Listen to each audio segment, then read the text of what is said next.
change in the fundraising sector has never been greater. But innovations in technology are evolving faster than our ability to understand them. Are these advances good or bad? Do they have unintended consequences? And what is the application to the global fundraising sector? That's what we're here to find out. Welcome to the Fundraising AI podcast, your up-to-date resource for responsible AI for the global fundraising community, hosted by Nathan Chappell and Scott Rosenkrantz. Hi, everyone. This is Jen Lau from Fundraising AI, and I'm excited to bring you a very special episode about our upcoming global summit on September 15th and 16th. If you're not already registered, we'd love to see you there. You can register anytime for this virtual and free conference at fundraisingai.com/summit. In this episode, our very own co-founder, Mallory Erickson, is joined by Woodrow Rosenbaum of Giving Tuesday to explore the primary themes of the summit, such as human-centered AI, leadership and governance, cultures of innovation, and even tough questions about the environment, equity, and generative AI. Stay tuned to learn more about what's to come and our top session recommendations for each theme as we explore the world of responsible and beneficial AI in fundraising together. Hi, Woodrow. How are you? Hi, Mallory. I'm doing well. How are you? I'm good. I'm excited that we get to have this conversation today because I feel like we blinked and we're already a few weeks away from the Fundraising AI Global Summit. And the agenda, as I was going through and preparing for this conversation today, I was just blown away by the agenda. We have so much good stuff on the horizon, September 15th and 16th. But I want to jump right in because you are sort of constantly seeing and hearing the conversations that are happening around AI in our sector in a really intersectional way.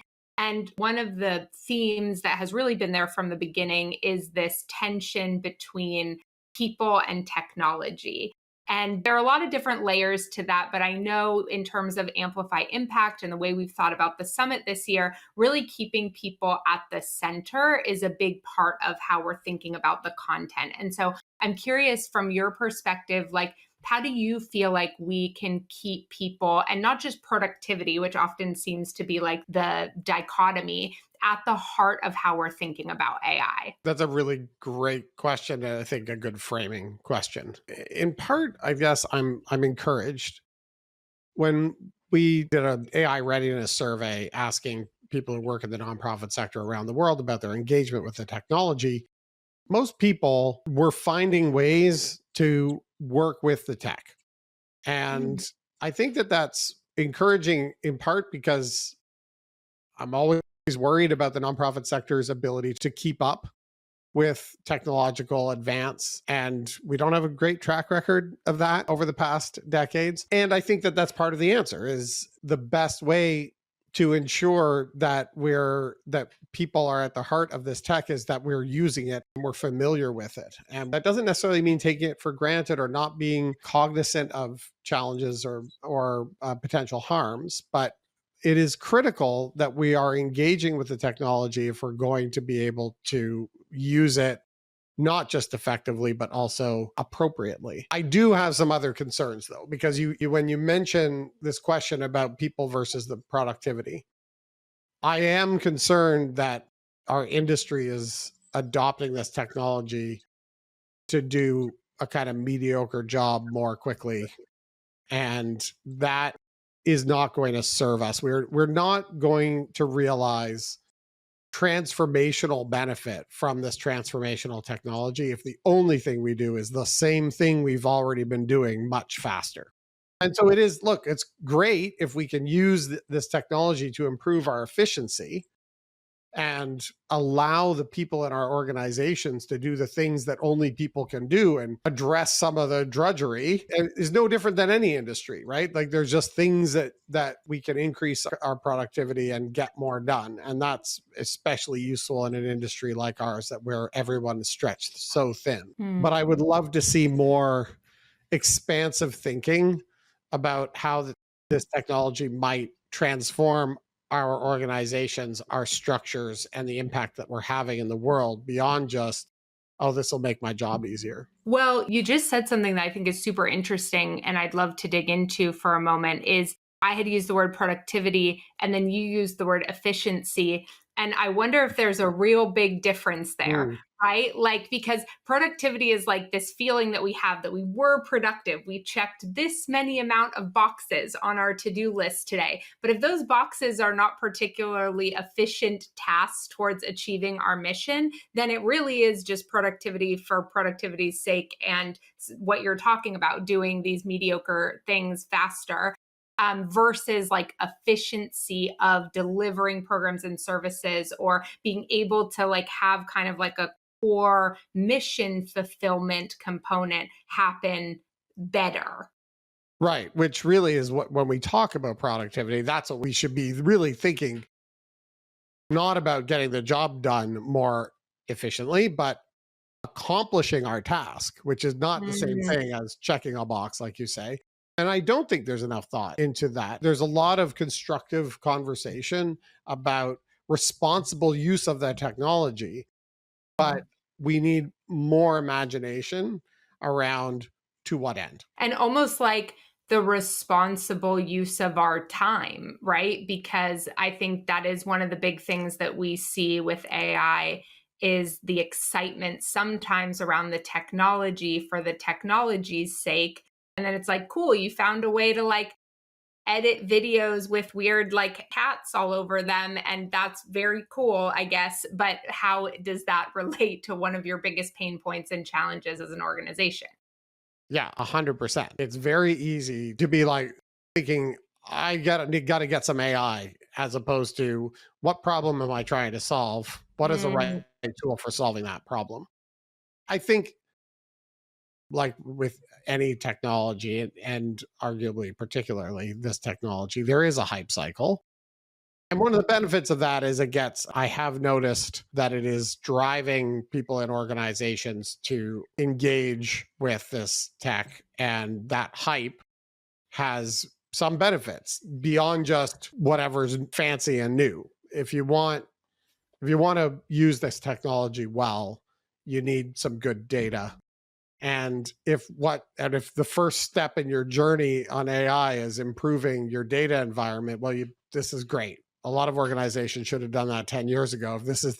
If this inspires some of that to happen, that's great. And also the tools enable that more effectively. I'm hoping that we start seeing, and particularly when we're talking about fundraising, is thinking about more about how does this technology allow me to do things I wasn't able to do before, reach more people more effectively, bring a more genuine experience, learn more about my mission and how it resonates. And not so much, how do I do better wealth screening? How do I, like, it's fine. We need that. It's okay. It's not suggesting we don't do that stuff. But that's the transformational opportunity, is what does it unlock beyond doing what we're doing now better? And that's almost like, I mean, I think it's sort of like a third category from the question I originally started with, which was like people at the center versus productivity at the center. And this is sort of like the work at the center, which when done intentionally and well and more efficiently and without so many pain points, is really going to serve the people and keep people, both beneficiaries, but also the folks inside these organizations, at the center of why it's being used, how it's being used, and the impact that it's ultimately having. Well said. Well, there's a lot. I mean, so I feel like we can't talk about the like people component without talking a little bit about this balance for them between, or the experience that a lot of them are having around being overwhelmed, right? Like you were talking about, there are some benefits and drawbacks to the hype that's happening. One of the drawbacks that I see, and maybe hype is the wrong word to connect it to, but with the energy and amount of content we're seeing around AI, is this overwhelm. And I worry sometimes that the more overwhelmed certain people get around what tools should I be using, how should I be using them, I'm afraid of not using them correctly. You know, as that fear grows, we actually fall more into the like productivity for productivity's sake, because we lose that depth of like inquiry and curiosity, because we're just overwhelmed and afraid and want to be like, yeah, I'm using the latest tech. How do you think about that like interconnection? So I do think, and this may sound a bit like a contradiction initially, like I think that some of the more obvious benefits and the best established tools and products are productivity tools. And if that's the easy way into getting comfortable with the technology, that's fine. Right. So I think it's okay to have that, whatever is the path of least resistance, to start building that competency and familiarity. That's okay. I'm just hopeful that that then enables more expansive transformational application of the tech. Mm. You're not going to be able to tackle everything all at once. I think it is really, again, it's encouraging that most people in the sector are starting to find ways to use these tools, and there's more and more kind of on ramps available to do that. And I think if you have some basic building blocks, some key policies and frameworks that will help guide how you conduct that journey for yourself and your organization, then that's sufficient training wheels to then not worry about having to know how it all works all at once. Yeah, okay, I love that, and I totally agree, and I'm glad you said that about the productivity piece, because I feel like for some folks, yeah, that might be like, they're like, well, maybe I am doing a bunch of mediocre things, but I need some time to figure that out Right, even. And sure. so it's like, okay, to get the capacity to do that, use the productivity tools that feel the easiest for you to adopt and see real benefit from, and then slowly, but we shouldn't stop there, right? That's not the best case of No, this. we think about what outcome this technology might have for this sector 5 years, 10 years from now. I hope that our ambition is much bigger than it was easier for us to find donors, or our CRM became much more manageable, right? Like, great, that's Mhm. fine. But I'd be interested in what it does for our missions and the meaning that we bring to the people who support our missions. Okay, this actually leads really well into the next thing that I wanted to ask you about, but I do want to say for folks who are on here and listening, if overwhelm or, discomfort around AI is a topic that feels particularly resonant with you, we have a number of sessions at the summit focused on this. I'm going to drop the titles in the LinkedIn chat so you can see some of the ones that are coming. Make sure you're registered for the summit, but we definitely are going to be digging into this, like, people first and what that means in terms of how we take care of ourselves as we're using these tools, but also how do we balance that working smarter, not just faster, with AI components that Woodrow is talking about, which I so appreciate. Okay, so what you were just saying really leads into this piece around innovation and culture and how those things sit with a lot of fears of around taking risks. And what you're talking about, that type of transformation, that thinking bigger, what's really possible if, those involve a lot of change in how we think, a lot of change in how we do things. And we have seen, and you and I have talked about this a lot, the resistance to that type of change and the fears around risk taking. So, how do you think? I think there's a big conversation here, but to sort of start us off, how do you feel like we can spark innovation in cultures that feel fear risk? There's a great line from a play written by a guy named Eugene Strickland. There's one of the characters says, "Change is never good. Nothing good ever comes of it." And I think that's how a lot of people feel about change. Like, it's never going to be comfortable.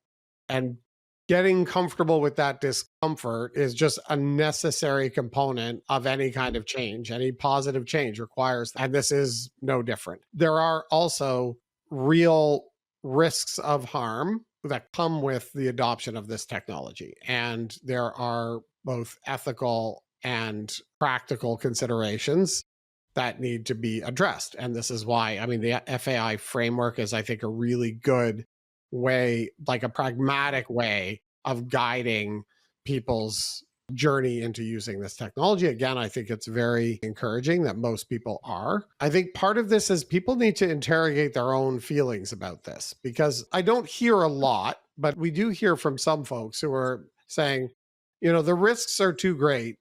I'm not going to do it. I'm opting out. And I have no issue whatsoever with that as an ethical standpoint somebody might take, but I don't think it's a very practical approach. The fact is, opting out is not going to be easy and might be impossible. And it's very difficult. I mean, it might in fact be easier just to have to completely opt out than it would be to dip your toe. I think the real risk is the folks who are not going to who are going to engage a little bit and not enough with this tech and aren't going to be situated to address those ethical and practical concerns because they're not engaged enough with the use of the technology. So I do think that if you're going to use it at all, you better use it and you better get into it. And I think that it's also, I was saying, like, I think interrogating your feelings about the technology is important. Are you concerned about any particular ethical issue, or is that a reason for you to not do the uncomfortable thing? Because if it's the former, great. There are resources available to help you navigate that. And if it's the latter, you're just putting yourself in a position to not be able to manage that particular risk. And that's not going to be better. Whew. Yeah. I mean, I think this is like at the crux of so much of what I'm concerned about with our sector. And a lot of the conversations I'm hearing around AI is that we definitely need to be having conversations about the real concerns and valid concerns around the use of AI and how we engage responsibly with these questions. And I'm really proud of the summit this year for having a panel on AI and the environment, like what nonprofits need to know, talking about like, will generative AI be a force for good in the social impacts sector? And then, trust and nonprofit mission. I'll drop those in the chat too for folks. But I think like it's super important that we're having real critical conversations around those things. And I definitely feel like I see and hear a lot like dismissiveness or shutdown around AI for some of those reasons without even being open to nuanced conversation. And I'm really concerned about all of those folks not being engaged in this conversation because I'm like, the only way we're going to influence better decision making, better policy, better, less harmful impacts is to all actually be engaged in the conversation of what's happening, not closing our eyes and saying, well, I'm just not going to participate. Absolutely. And that, I mean, it's a question of to what degree do we want to be in the driver's seat? And mitigating these risks is going to be best if we have some agency. And that does mean engaging in the discourse and the use of the technology. And some of it's fun, right? Like we have Matt Price on our team who's doing a session at FAI this year, leads an AI learning group at Giving Tuesday. And we have a Slack channel where people share stuff they've done and ways they've used the tech. And it gives us an easy peer learning environment where we can learn from one another and try things out, and in an environment where we have guidelines that can help us do that in a way that is safe. And that just does an enormous amount for helping people to get over that discomfort and have a little bit of fun with learning this. And I will say this is a technology that for most people, it's a much less of a technical skill, right? We're not talking about learning to code, right? This technology is actually very approachable. Yeah. Well, I mean, I obviously feel that way because I'm somebody who doesn't know how to make a reel on Instagram, but somehow leads a technology company now. So, I mean, I couldn't agree with that more. And I also feel like, as somebody who's neurodiverse, it makes information more digestible and approachable. I'm able to like actually grapple with subject and topics and engage in things like I've never been able to before because I can easily sort of translate them into how my brain processes things. And there's a lot of accessibility there that really hasn't been available with any other tool. And, it's interesting, like the responsible, like that piece about the responsible and ethical components of it. Like when I was starting to build Practivated, the fundraising AI framework was like a cornerstone to how I wanted to think about building this tool. And a lot of that work was informing how I was thinking about it from the beginning. But if I'm being totally honest, it wasn't until I was like digging in and building it that then I was able to start to see how it could be unethical or biased or have these other like, or what would be irresponsible about it. I couldn't have identified all those things without ever starting to build it. And I just think that's true. Like, if we are obviously we're here at FAI, like the responsible and beneficial use and the ethics are like core to how we think about this, but you are never going to get to a place where you feel like you have that completely figured out and then you're ready to jump into the tools, because it is an ever evolving and iterative process as these tools change, and your orientation and context even for those conversations needs to be influenced by being in there. Yeah, that is the way to get used to it. And there's plenty of ways that you can do that in an environment that's safe for that experimentation. I had a similar experience. So I run LLM models locally on a local machine for a variety of reasons, in part because I wanted to learn a little bit more under the hood. And one of the sort of turning points for me was playing around with the parameters that I don't really fully understand. Very recursive way, I tend to get ChatGPT to explain them to me. Playing around with them and finding little tweaks to the models that resulted in just pure gibberish, like absolute nonsense coming, like not just wrong or hallucinating, just literally incomprehensible gibberish. And I was looking at the Wizard of Oz behind the curtain. It was like, wow, this really is just a statistics machine. And it's very impressive what it can do when it's tuned well. But it was, in a way, it was almost kind of a liberating experience to be like, it is really just not that mysterious. And seeing how it broke, what I found very interesting in the extreme. Like, we've all experienced, it gives you the wrong answer and it sounds confident, that kind of problem.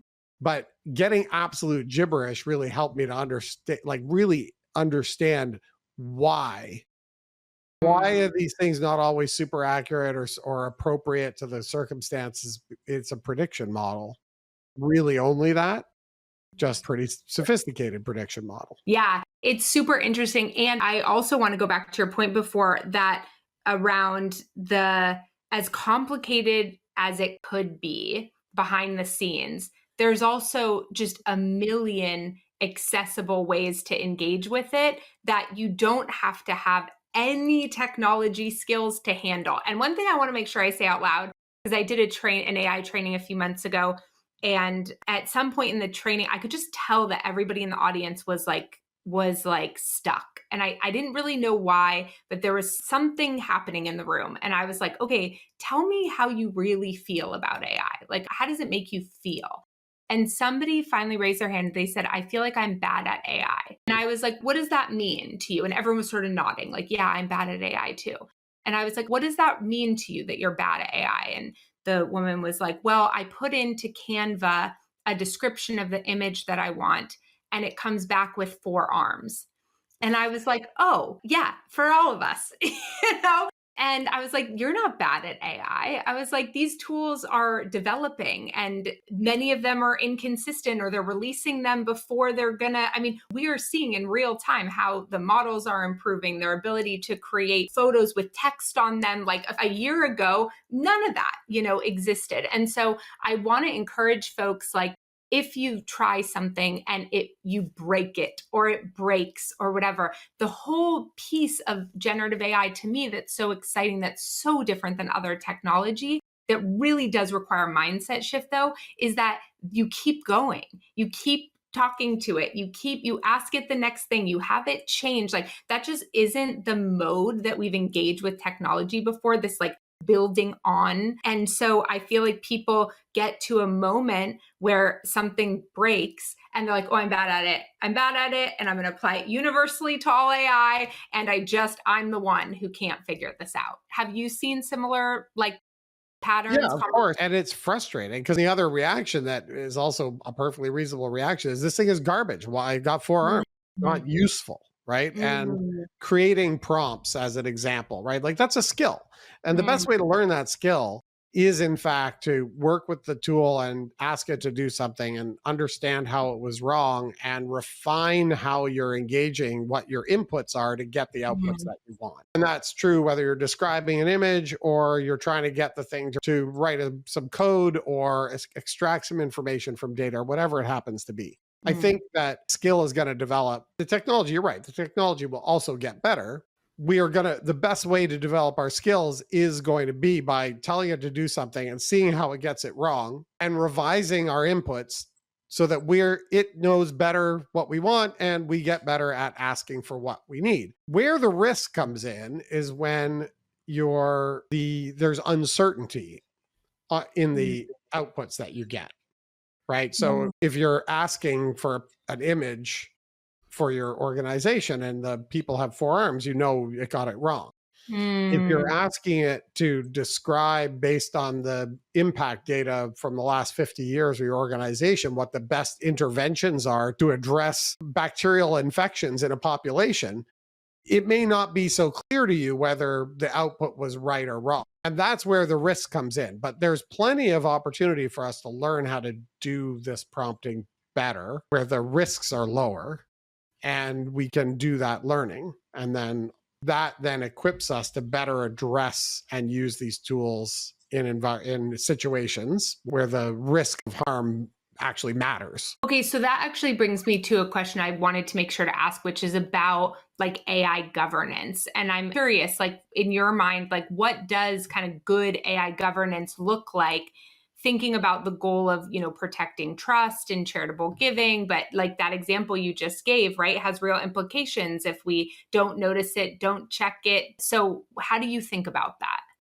Well, I mean, again, the fundraising AI framework is a really good place to start. And one of the interesting things also that can be done here is to build a policy, like using generative AI to build a policy for your organization is also a fairly simple approach and probably a good place to start. I mean, what's interesting and important to note, I think, about that FAI framework is there's no technical components of that, right? There's no specific technical compliance component of that framework because it's not about that. That doesn't mean that there aren't components that relate to data privacy and security and data ethics, and all of that is really important. The other things to note, though, about this framework that are part of why it goes beyond kind of a policy is continuous learning, collaboration as core components of a framework. So we think about that framework as actually like not just being a policy we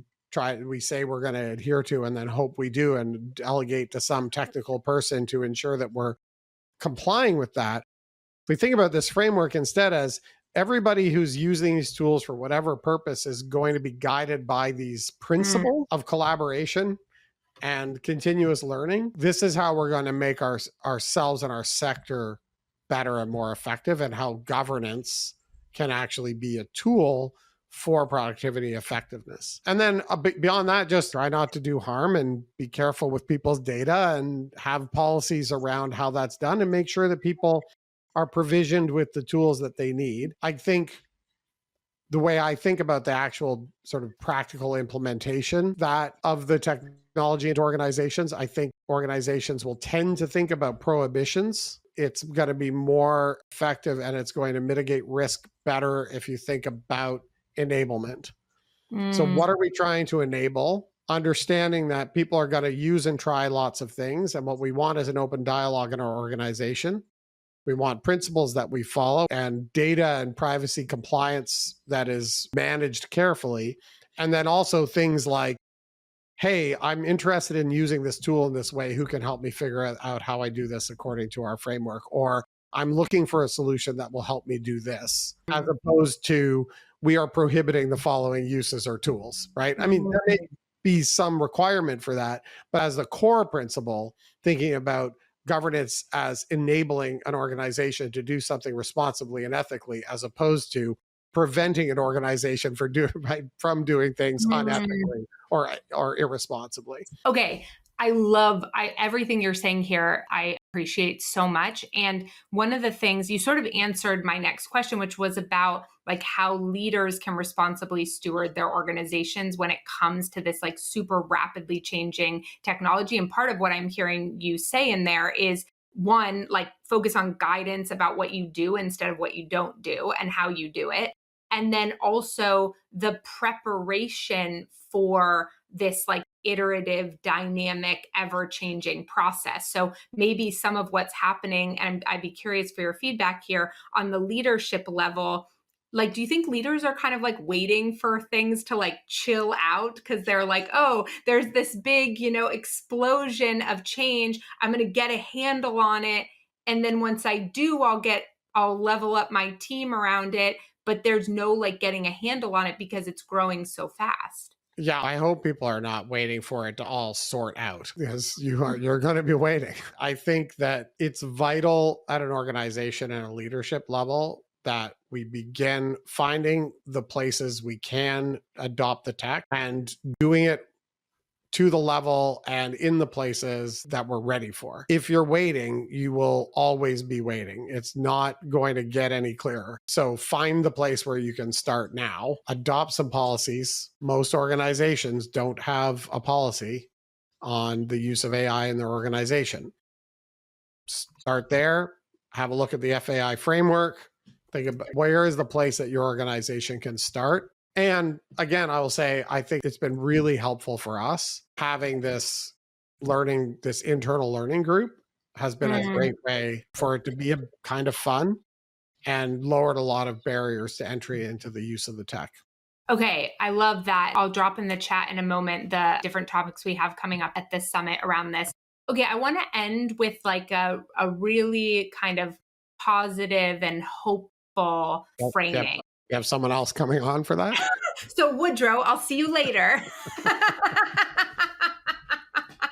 No, because look, we started all of this talking about like, what does it look like to think bigger, right? To think beyond just this helps me do this one thing faster, right? And I think one of the things that both you and I care a lot about is that piece. Like, how do we inspire imagination around this technology and with this technology that really could transform the sector in the ways that it needs to be transformed?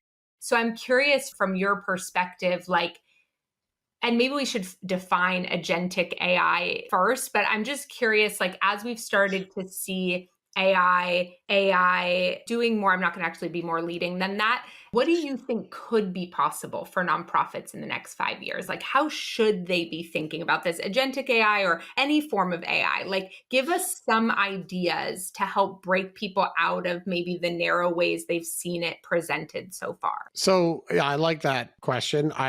Because when we talk about agentic AI, so much of the conversation is about, oh my God, imagine how bad this could get. There are real risks. And giving the technology kind of more agency and autonomy has those risks. I'm doing the opposite thing, opposite of what you asked. Let's think about what do I imagine, and I'm thinking not so much about missions because this is fundraising AI, and there's probably a different answer when we talk about mission outcomes. In the U.S. in particular, more and more people are being left out of the nonprofit experience. They're not being invited and given an opportunity to leverage their generosity. If I think about what I would like to see in this realm as a result of this technology, and I think I'd like to see that all people are afforded the opportunity to make positive change for themselves, their communities, and the world. And yeah, part of that is going to mean because they're supporting nonprofits and those nonprofits are resilient. But the outcome I'm looking for is for those communities of givers and the people around the world who want to make that change, who are being left out right now by our current practices of fundraising in this industry. So how do you see, I'm going to build on this a little bit because we have a few more minutes and I intend to take all of yours. So do you see, because we hear a lot about AI and concerns, obviously valid concerns around bias and equity and things like that. But can AI help close equity gaps in giving in nonprofits? That's what I think I'm hearing you say. And what does that look like? So, yes, I think it can. Also, let's understand it's ironic when we talk about the bias and the inequity that we are concerned about being amplified by these tools. Where is that bias coming from? That bias is coming from the fact that it's trained on us. We're being crappy at that. And yes, there is the potential to accelerate that, to amplify it, to Mm. mask it with this technology. That's a problem. But that inequity, the fact that more and more people are being left out of the nonprofit experience, that are more and more people are not being engaged and invited to be part of solving these problems and addressing these causes, that's us. We did that without any technological help. So this is what I'm talking about when I say, like, I'm concerned that we are going to use this technology in this environment to just improve efficiency. Well, right now we're fewer people being asked, fewer people giving every year, more and more concentration of the fundraising dollars into fewer and fewer hands. So if we're more efficient at doing that, we don't like that out. Why would we want to increase our efficiency there? So what's the flip side of that? The flip side of that is it is hard to engage in a really personal way with many, many different people at scale. That's the kind of thing that this technology has, at least there's the promise that this technology can help us overcome that. And part of but at the end of the day, it's not going to do that unless we value that. And right now we're not valuing the contributions of all people. And that's not a technological problem. That's a problem of culture. Do you think that this tool has the ability for us to deflect responsibility on some of these core problems that, like, how do we help people ensure that we're looking in the right place to solve that problem? I think partly it's about, the discourse is critical because what we're talking about here is changing perspectives, practice, and cultural outlook. And we needed that before anybody had ever heard of a large language model. So this is good that it is kind of motivating and catalyzing this conversation. And I think that being in discourse as an industry is part of the way that we'll do that. There's plenty of people who are presenting on these topics, and thousands of people will come together at the summit to engage with in these conversations. And then fine, you're going to go back to your organization and you're going to be like, oh, I'm going to manage my calendar better. And I'm going to practice this learning about creating better images. And that's a practical next step to getting you into using the technology. Need is a perspective change on what we hope this will deliver. And I would implore fundraisers to think about, what do we not like about our current situation? Yeah, I love leaving on that note because I also think that behind my creation of Practivated was just so much frustration with a problem. It was like me trying to solve a problem, honestly, for the last 5 years and continually trying different ways. And then finally getting to this moment where I was like, maybe this technology could help me solve this because I haven't been able to in all these other ways. And I just hit my year anniversary of when I went on Upwork and asked a what if question, would it be possible to create something like this? I had no idea. And I really do want to encourage nonprofit leaders to and this goes back to everything we've talked about in this conversation, that moment of, those moments of reflection around what's really causing you the biggest challenges, what are your biggest pain points, and what are your big what if questions, what are the problems that you want to solve in your day-to-day experience, in your organization's way of building community. What are the real problems to solve, not just that your calendar is unmanageable. I still have not solved that, and I use AI all the time. Okay. So I think that curiosity piece, and I know Nathan talks about this a lot, I talk about it a lot, that I hope people come to the summit with particular questions that they have that they want to dive into, with particular things that are already top of mind that they want to learn. But more than anything, I hope they come with a tremendous amount of curiosity and a lot of what ifs. What do you hope most for folks who are coming? What do you want them to bring with them to those 2 days and to get the most out of their experience there. And it's going to be there. I mean, the challenge with this summit is going to be choosing amongst the many, many things that, and the streams make it really helpful. And I think for people to think about where they fit into that puzzle. But there is just so much good content from so many people who are really thinking about this in advanced and imaginative ways. It's going to be great. Yeah. And just so everybody knows, you'll get everything on recording. And so you don't have to worry if you pick something and or feel like you're missing something else. Everything will be recorded. You'll have access to it after. I just dropped the registration link again inside the live. Woodrow, thank you so much for joining me today and talking through all these very timely topics. I can't wait to see you soon and to learn alongside you September 15th and 16th. And same to everybody else tuning in here. We're going to see you very soon. Thanks, Mallory. It's always great to chat with you.